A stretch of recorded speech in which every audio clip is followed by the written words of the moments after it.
wins. He's never lost a battle. Praise God for that awesome and incredible worship. Hey, check this out, man. We are in part three of The Path. Want to welcome everybody again watching via social media, whatever platform you're watching on. Thank you for tuning in to the worship experience here at the Decatur Church. My name is Darrell. Again, I have one of the privileges of serving as one of your pastors, and we have been on an incredible journey these last couple of weeks, going through the book by Lori Beth Jones called The Path, Creating Your Mission Statement for Work and for Life, a 6-part series, and we are in part number 3 of that series. I challenge you to go back and watch the previous 2 weeks so that you can get caught up with us. Typically at the start of each year, there are people who declare that this will be their best year. And I'm believing that with you, if you're one of those people, that this will be your best year yet. However, in order for it to be your best year, you need to write your vision, you need to make it plain, and then you need to run with your vision. Don't just get out here this year and start doing busy work. I need for you to actually have a plan for your future, have a plan for your success, have a plan in the areas that you will execute in. And when you stick to the script, when you follow the plan, when you follow the steps outlined in your blueprint, so to speak, the rest of your life will be the best of your life. It'll keep you from getting off track, from getting off course. It'll keep you from frustration. It'll keep you from those moments when you're not really seeing the results you think you should see in the time in which you think you should see them. Because if you just stick to the script, if you just trust the process, everything will work out just fine. Welcome to part 3 of The Path, creating your mission statement for work and for life. Today, we're going to talk about your passion. What is your passion? You know, we talked about the elements of a good mission statement. We talked about how your past doesn't define you. We talked about how to properly identify your gifts. But today, we need to talk about identifying your passion. Now, here's the thing about our passion. In previous generations, when it was time to go and get a job and provide for the family, your passion didn't really matter. At, previous generation just said, you go out and get a job and you do what you got to do. You work for 20, 30, 40, 50 years. You retire on 20, 30, 40, 50%, typically not 50, probably around 40% of your income. And you live out the rest of your days, however many days, years you have left. It wasn't about your passion then. It was about just getting the job done. The challenge with that is, and while I admire my parents and grandparents and previous generations, and maybe some of you even watching fall into that category, the challenge is most of you still have unrealized potential, unmet expectations, because while you worked hard for your family, you built up your 401k and you did your best to leave an inheritance to your children's children, the reality is there was more to your life than that 9 to 5 that you had. And I will even tell you now, there still is, as long as you are hearing me, as long as you have breath in your body and you have a reasonable portion of health and strength, there is more to your story. There is more you can still offer. There is more to your life's journey. Where you are right now doesn't have anything to do with where you can go if you just apply the principles to make sure the rest of your life is the best of your life. And it is my job, the leadership team's job here at the Decatur Church, to give you those principles, to give you those tools, to give you those resources. So yes, I want to show you now tonight, through this book that we've been reading, how to find and identify your passion so that you can allow your passion to influence your mission. All right. The first thing you need to do to identify your passion, here's what I need you to do. And I need you to engage with me tonight in the chat sections. Okay. What excites you about the world? List that for me. Identify that. What excites you about the world that we live in now? I know there's a lot that goes wrong, and we'll talk about that in a minute, but I want you to identify the good. What gives you reason to get out of bed each and every day? You have to find something. You have to find something that motivates you, that encourages you, that inspires you. What excites you about life? Go ahead and put that in the chat section. Put that in the chat box for me. Is there anything that excites you about life? Feel free to leave that in the chat box via whatever platform you're on. So now that you have found what excites you about life, I want you to list what angers you about life. That's right. What angers you about life? What angers you about this world? There's a lot, right? We just had the change in administration, presidential administration. That can anger some people. It could excite some people too. Hopefully it excites a lot of people, right? but what angers you? Was it the policies and legal things that the previous administration implemented? Is it that your bank account looks like gas prices? Well, is it that there are children locked in cages? Like, for real, what angers you about the world? Police brutality, the injustice that persons of color, especially Black people, yes, they are persons of color, right? But this is Black History Month, by the way. You could tell by my Oakwood University African print. Black people deal with injustices and have been since we've been in this country since 1619 when we came over here as indentured servants. What angers you about what's going on in the world? Here's the third thing to help you identify your passion, right? After you find out what excites you, after you find out what angers you, if you could teach anything to anyone, what would it be? Put that in the chat box. If you can teach anything to anyone, what would it be? Put that in the chat box for me real quick. If you can teach anything to anyone, what would that be? What would you teach? And here's the fourth way you can identify your passion. Out of the things that excite you, out of the things that anger you, out of the list that you wrote down of what you would teach anybody, what's the thing that you know backwards and forwards, in and out? Like, nobody knows more about this thing than you do, right? Combine all of those things, right? And that is the first steps you need to take to identifying your passion. So what can you use from your list of the things that excite you? What can you use? What can you use from the list of things that anger you? What can you use from the list of things that you could teach someone, right? Blindfolded. You don't need no books. You don't need any resources. You can teach that thing forward and backwards. Put those things in chat. I want to hear some of those things that excite you and anger you and the things that you know better than anybody else. Go ahead and dialogue with me. Don't be afraid. Put those things in the chat for me if you would. Remember this, y'all. As you're putting those things in the chat, every mission requires action. I'm gonna say it again for the people in the back. Every mission, we're talking about creating a mission statement for work and for life. Every mission statement requires action. And action, ladies and gentlemen, is what separates the average from the phenomenal. That's right. Action is what separates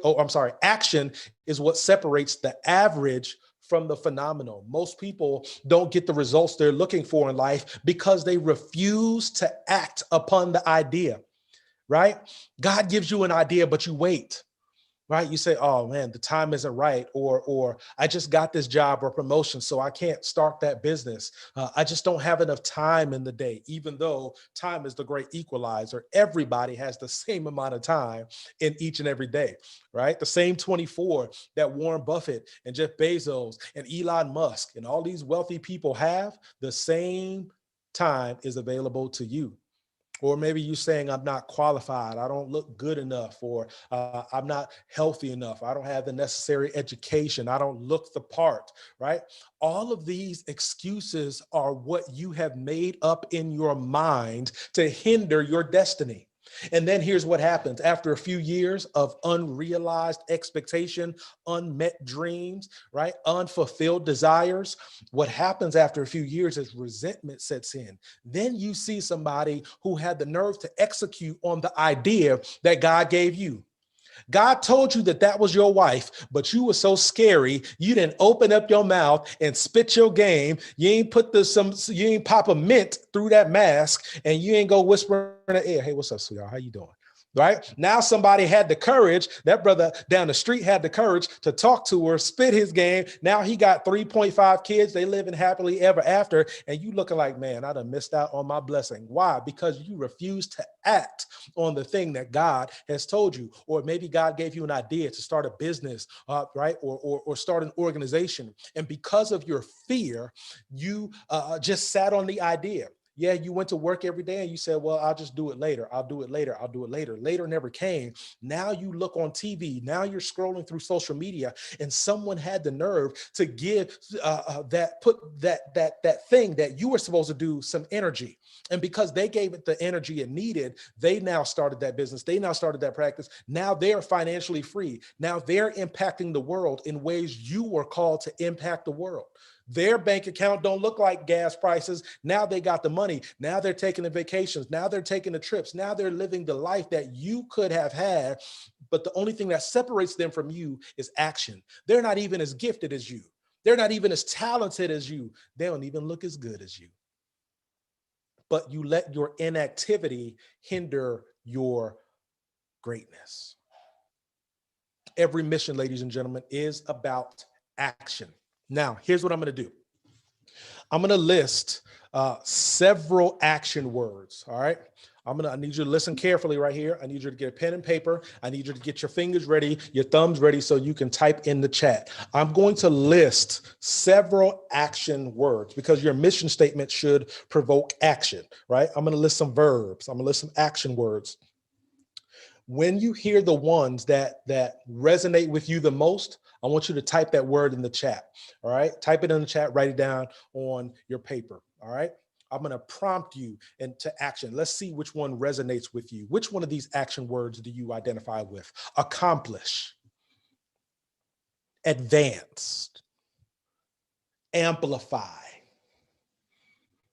ascend, believe, build, call, collect, command, communicate, complete, compel. Which one of these identify with you the most? Contact, create, demonstrate, drive, demand, entertain, enthuse. If you hear a word that resonates with you, I need you to put it in the chat. There's a reason behind it. Don't just watch me. Don't just listen to me. If there's a word that I speak that resonates with you, put it in the chat. All right. I'm walking you through this methodically. There's a reason. There's a method to the madness. Excite, explore, forgive, foster, gather, grant, give. I see someone types communicate. All right. I love it. Illuminate, manifest, labor, launch, motivate, organize, persuade, participate, promise, realize, promote,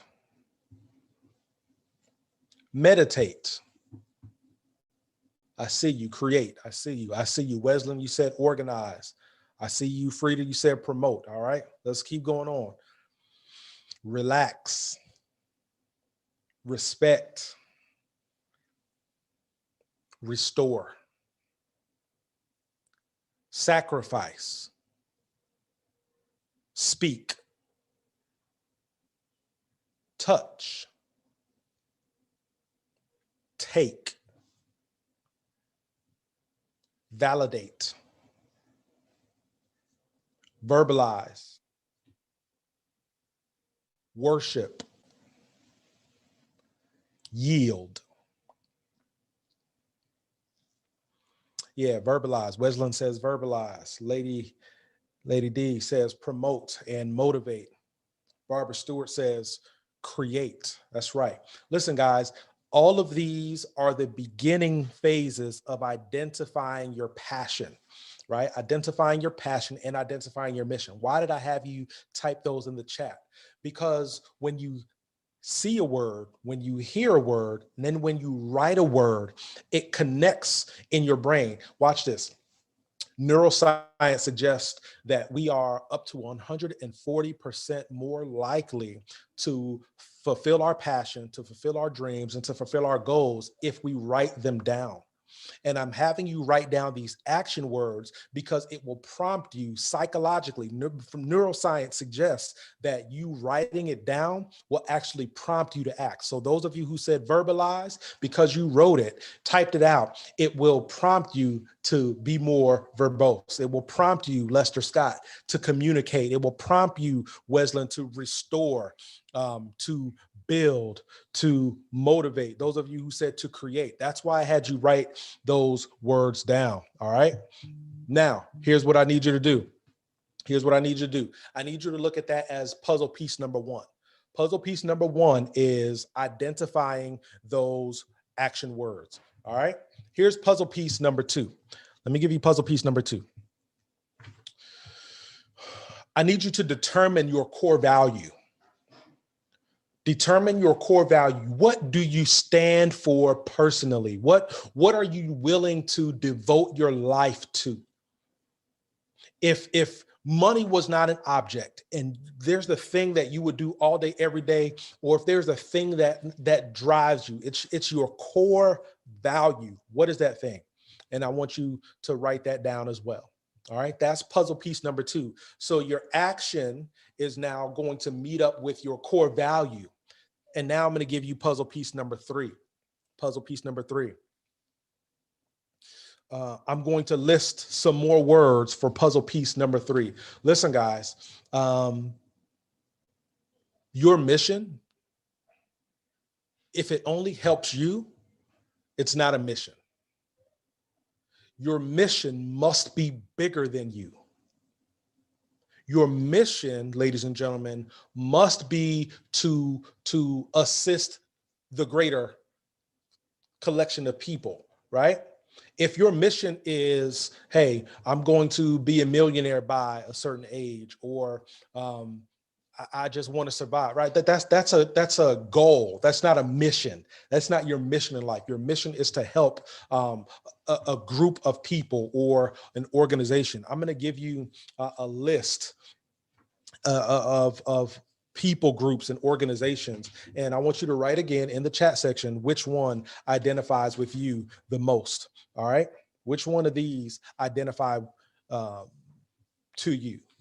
Environment, family issues. Which one do you identify with? Education, media. For me, it's media.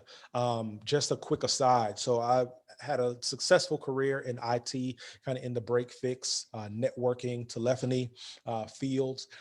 And, you know, I can build a network for any company or organization, install their voice over IP system, you know, obviously break fix. So printer goes down, computer goes down, workstations, whatnot, laptops. I break fix, or really assign people to do that. I started out break fix. Now I hire people to do it. But then when I phased out of that, I realized I still had a passion for IT, but it shifted more from networking and VoIP into media broadcasting, podcasting, and television. I've had 2 television shows. I've had a podcast, have another one coming out. Book media, print media, those types of things. Those excite me now. Having microphones and podcasting gear and all this, the lights in the back, anything from media production. That's what excites me. That's the group or cause that attracts me the most, right? As you hear a group or a cause that attracts you, I want you to write it down. So environmental, family issues, media, children, the poor, immigration, the homeless. Lady D says hospitality. All right, I see you. The justice system, parks and recreation, youth, nonprofit agencies, which includes churches. Lester Scott says the poor and the homeless, all right? The ill and the disabled, home health care, water rights. That's right, water rights is a thing. You do realize those in Flint, Michigan still don't have access to clean water, right? It's not just people in other countries. It's right here in the US. Tourism, defense. Sister Wesleyan says family issues, poor and homeless. I love the fact that you selected more than one. That is important. And I'll get to why that is in a moment.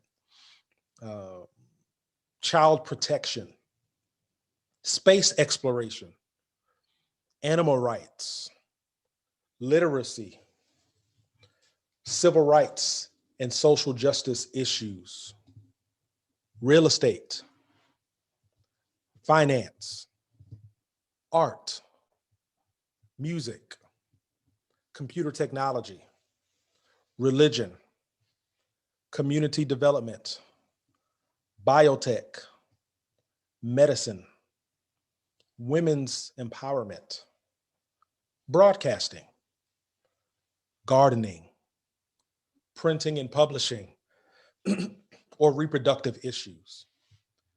Now, these are just a sample of groups or causes because obviously I don't have time to give all the ones that are possible. I challenge you as you're looking for your groups or causes that you can impact and influence with your mission and just by your overall presence. Do a quick Google search on humanitarian causes and groups, or if not humanitarian, just causes and groups, period, that your mission can sync with. I see one person says religion, community development, and gardening. All right, that is awesome. I see Barbara Stewart says civil rights, social justice, poor and homeless. Listen, guys, these are all phenomenal causes. And because you selected them, there's something inside of you that identified with it when you heard it. So as you're trying to develop your mission statement, because you heard those things, oh, wow, wait a minute. Now I need to connect with the social justice organization or a civil rights group. I need to do something with poor and homeless. The Decatur Church, we have an awesome ministry that feeds thousands of people, serves millions of pounds of food each and every year to the poor and homeless, right? We have sex trafficking, human trafficking, steps away from our church going on, right? Maybe you need to be involved in that if civil rights and social justice issues concern you, if it angers you, if it excites you, right? But watch this. For those of you who wrote down multiple things, guess what? The Bible declares, and I shared this with you a couple of weeks ago, I challenge you to go into those messages, and I'm getting ready to close, that the Lord gave gifts to everyone. Everybody has at least one gift, at least one. I'm willing to bet you have more than one, but at least one gift has been bestowed upon you. And to those who have trouble identifying what you're good at, what you like to do, what your passion is, those causes right there can help you identify your gift, help you identify your passion, which will identify your mission, right? If you can't do all of those things, do one of those things, right? You're good at a lot. And I want you now to execute on a lot, right? Because just because you're good at it, if you don't execute on it, if you don't learn how to perfect it, God says he orders our steps, right? As we walk it out, he's working it out on our behalf, all right? So again, I want to close with this. Mission doesn't always equal entrepreneurship. Okay. As I'm saying these things, most of you are saying, well, I already have a job. How do these things, right, line up with my employers? How does my mission match my employer's mission? Listen, God could be calling you right now to entrepreneurship. But some of you have a 9-to-5 already. You've been blessed with a successful career and you're saying, I'm not really trying to make a change right now. So how can what excites me and angers me and troubles me and concerns me and what I'm passionate about, how can that impact my career? How can it further impact what I'm doing with my job? Now watch this. If what you've been called to do doesn't match what your employer has going on, it might be time to leave. Now, hear me very clearly. I am not suggesting that you go and quit your job. That Pastor Darrell did not tell you to do that.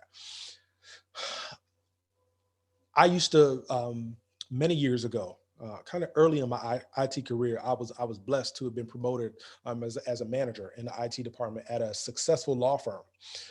This law firm had offices all throughout the Southeast. And I visited their North Carolina office one day. And well, not one day, I was actually there for a 2-day thing, trying to, sync our departments up.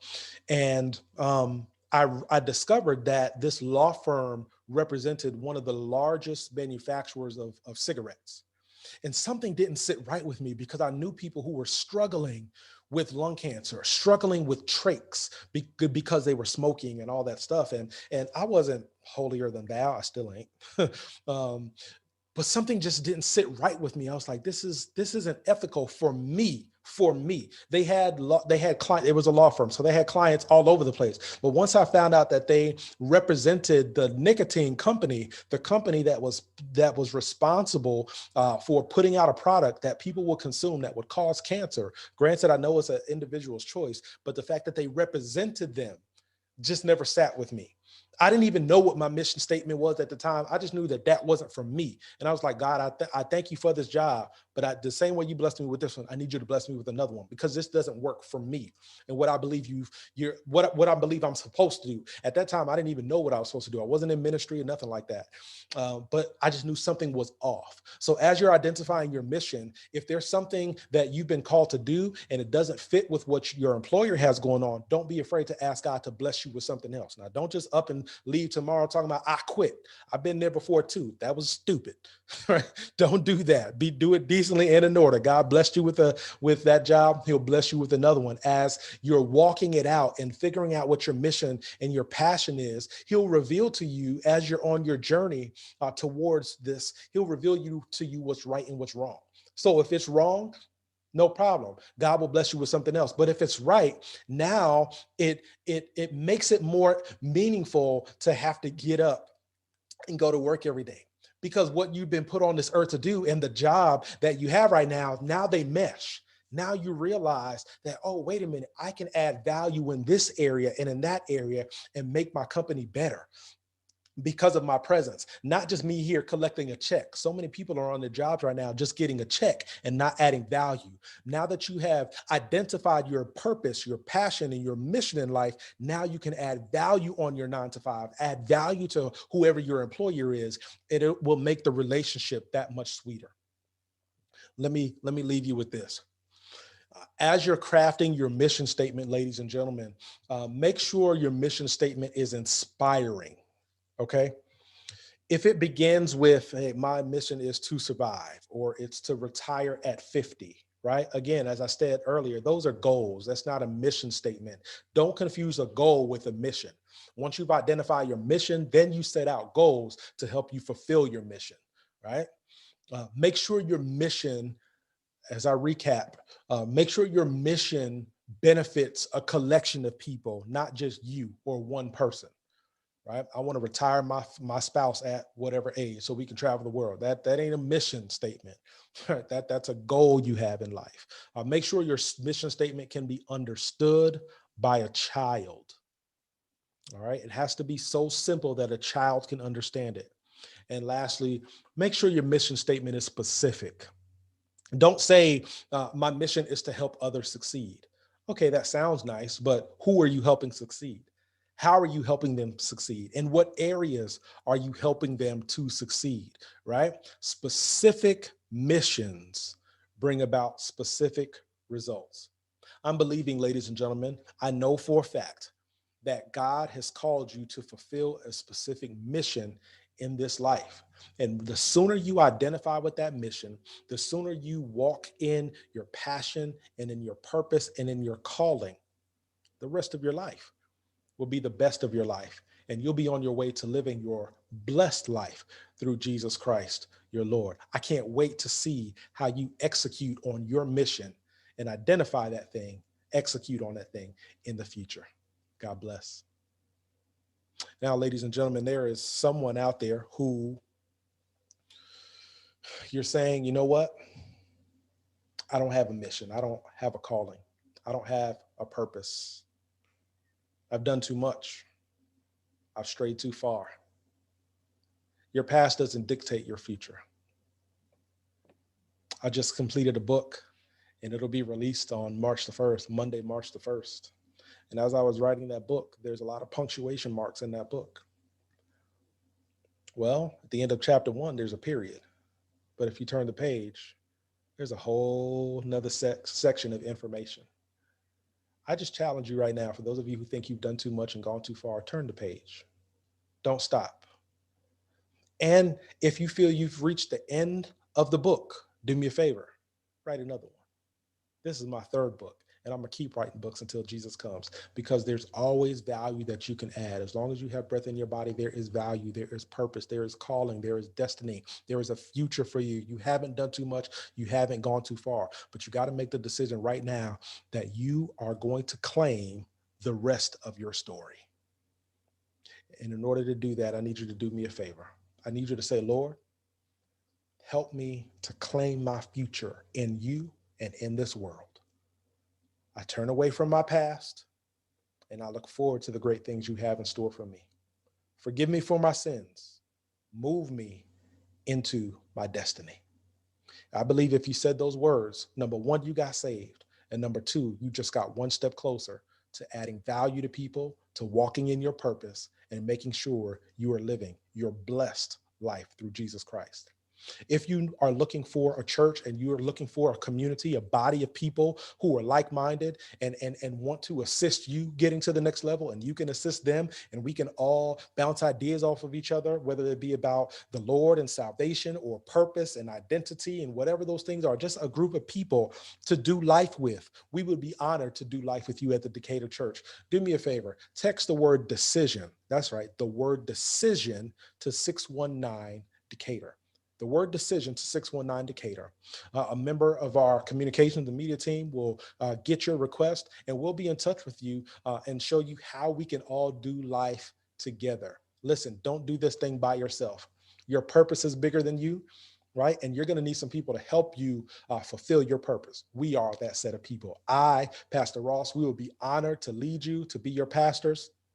You found the home that you're looking for. I'm looking forward to your journey.